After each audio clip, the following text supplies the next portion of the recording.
নমস্কাৰ বন্ধুসকল, মই আপোনাক সকলোকে আছামিজ বাস্তু চেনেললৈ স্বাগতম জনাইছোঁ। বন্ধুসকল, মোৰ নাম গোবিন্দ ৰাজ, মই এষ্ট্ৰ বাস্তু এক্সপাৰ্ট নিউমেৰলজিষ্ট। বন্ধুসকল, আপোনালোকৰ সুবিধাৰ্থে মই চেনেলটোত বাস্তুৰ সম্পৰ্কে, সংখ্যা তত্ত্বৰ সম্পৰ্কে, জ্যোতিষৰ সম্পৰ্কে, তাৰ লগতে তন্ত্ৰৰ বিভিন্ন প্ৰয়োগৰ ভিডিঅ'সমূহ আপলোড কৰি থাকোঁ।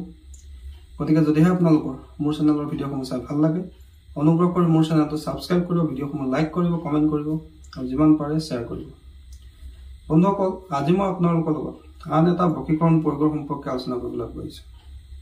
বন্ধুসকল, মই ইয়াৰ আগতেও আপোনালোকৰ লগত বহুতো বশীকৰণ প্ৰয়োগৰ সম্পৰ্কে অলৰেডি আলোচনা কৰিছোঁ। আজি মই যিটো বশীকৰণ প্ৰয়োগৰ সম্পৰ্কে আলোচনা কৰিবলৈ আগবাঢ়িছোঁ, সেইটো হৈছে প্ৰেমাগ্নি বশীকৰণ। অৰ্থাৎ এই বশীকৰণ আমি অগ্নিৰ সহায় লৈ, জুইৰ সহায় লৈ আমি আমাৰ মনে বিচৰা ব্যক্তিজন, সেয়া পুৰুষ মহিলা উভয় হ'ব পাৰে, তেওঁক বশীকৰণ কৰিব পাৰোঁ, বশীভূত কৰিব পাৰোঁ, আমাৰ প্ৰেমত বলিয়া কৰিব পাৰোঁ, সাবুদুবু খুৱাব পাৰোঁ। বন্ধুসকল, এই প্ৰয়োগটো অত্যন্ত এটা পৰীক্ষিত প্ৰয়োগ। এই প্ৰয়োগটো কৰিবৰ কাৰণে অৱশ্যে আমাক কেইটামান বস্তুৰ প্ৰয়োজন হ'ব। প্ৰথমে আমাক প্ৰয়োজন হ'ব এটা তাবিজৰ প্ৰয়োজন হ'ব আৰু এখন বগা কাগজৰ প্ৰয়োজন হ'ব।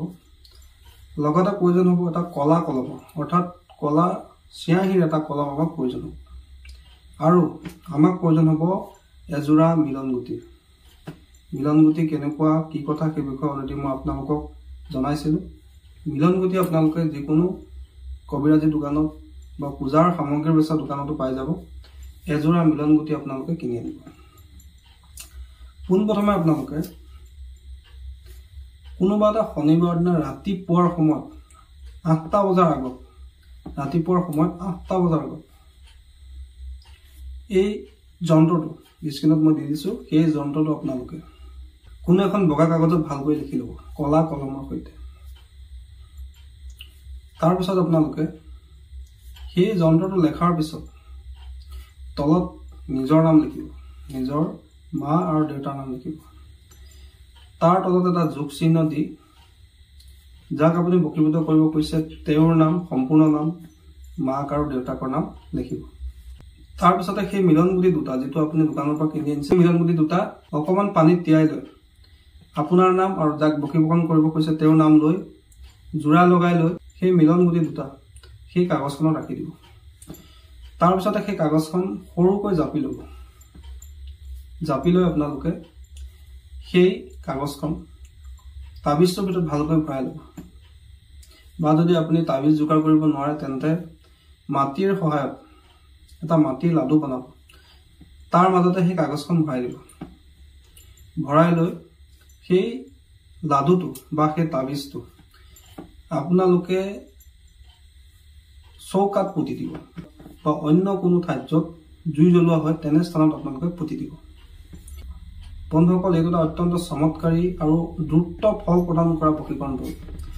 এই প্ৰয়োগ কৰিলে আপুনি 7 দিন 10 দিনৰ ভিতৰতে ইয়াৰ ৰিজাল্টটো আপুনি লাভ কৰিব। যিমানে সেই তাবিজটো বা যিমানে সেই মাটিৰ লদাটো য'ত আপুনি কাগজখন ভৰাই থৈছে মিলনগুটিৰ সৈতে গৰম হ'ব, সিমানেই সেই ব্যক্তিজন আপোনাৰ প্ৰতি উত্ৰাৱল হৈ পৰিব।